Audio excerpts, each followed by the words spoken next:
PM Modi का the Kashmir files पर बड़ा बयान, विपक्षियों पर पीएम का बड़ा वार।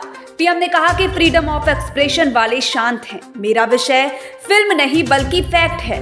पीएम ने भारत विभाजन और इमरजेंसी का किया जिक्र, गांधी और मंडेला का भी दिया उदाहरण। और क्या कुछ कहा है पीएम मोदी ने, आइए हम आपको दिखाते हैं। हमारे देश का दुर्भाग्य है जी कि इतिहास को सही पर्सपेक्टिव में समय पर समाज के सामने रखना, इसमें किताबों का महत्व होता है, कविताओं का महत्व होता है, साहित्यों का महत्व होता है, वैसा फिल्म जगत का भी महत्व होता है। आजादी के बाद दुनिया के सामने महात्मा गांधी को सचमुच में सारी दुनिया मार्टिन लूथर किंग की बात करता है, सारी दुनिया नेल्सन मंडेला की बात करता है, लेकिन दुनिया गांधी की चर्चा बहुत कम करता है। अगर किसी ने उस समय हिम्मत के साथ काम करके महात्मा गांधी के जीवन पर एक पूरी फिल्म बनाई होती और दुनिया के सामने रखी होती तो शायद हम मैसेजिंग कर पाते।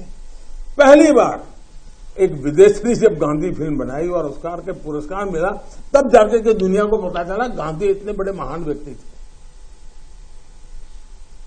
लेकिन कुछ लोग कहते तो बहुत कुछ फ्रीडम ऑफ एक्सप्रेशन की बात करते हैं, लेकिन आपने देखा होगा इमरजेंसी इतनी बड़ी घटना कोई फिल्म नहीं बना पाया, क्योंकि सत्य को दबाने का लगातार प्रयास हुई हमारे देश में। भारत विभाजन जब हमने 14 अगस्त को एक हॉरर डे के रूप में याद करने के लिए तय किया तो कई लोगों को बड़ी मुसीबत हो गई है। कैसे भूल सकता है देश? कभी कभी उसमें से भी तो सीखने को मिलता है। भारत विभाजन में ऑथेंटिक कोई फिल्म नहीं बनी, और इसलिए इन दिनों आपने देखा होगा कश्मीर फाइल फिल्म की चर्चा चल रही है। और जो लोग हमेशा फ्रीडम ऑफ एक्सप्रेशन के झंडे लेकर के घूमते हैं, वो पूरी जमात बौखला गई है पिछले 5-6 दिन से।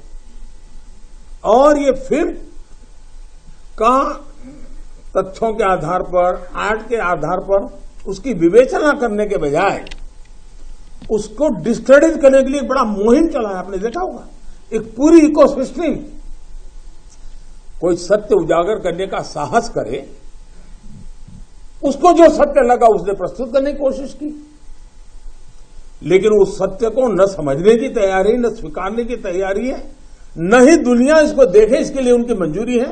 जिस प्रकार का षड्यंत्र पिछले 5-6 दिन से चल रहा है। मेरा विषय कोई फिल्म नहीं है,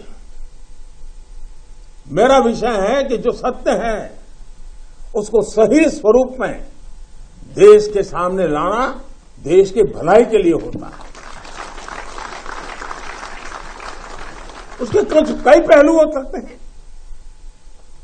किसी को एक चीज नजर आती है, किसी को दूसरी नजर आएगी।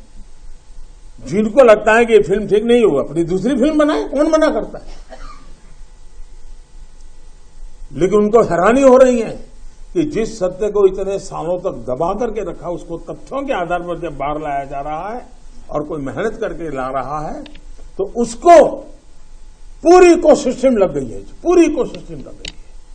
और ऐसे समय जो सत्य के लिए जीने वाले लोग हैं, उन्होंने सत्य के खातिर खड़े होना उनकी जिम्मेवारी होती है। और ये जिम्मेवारी मैं आशा करूंगा सब लोग निभाएंगे।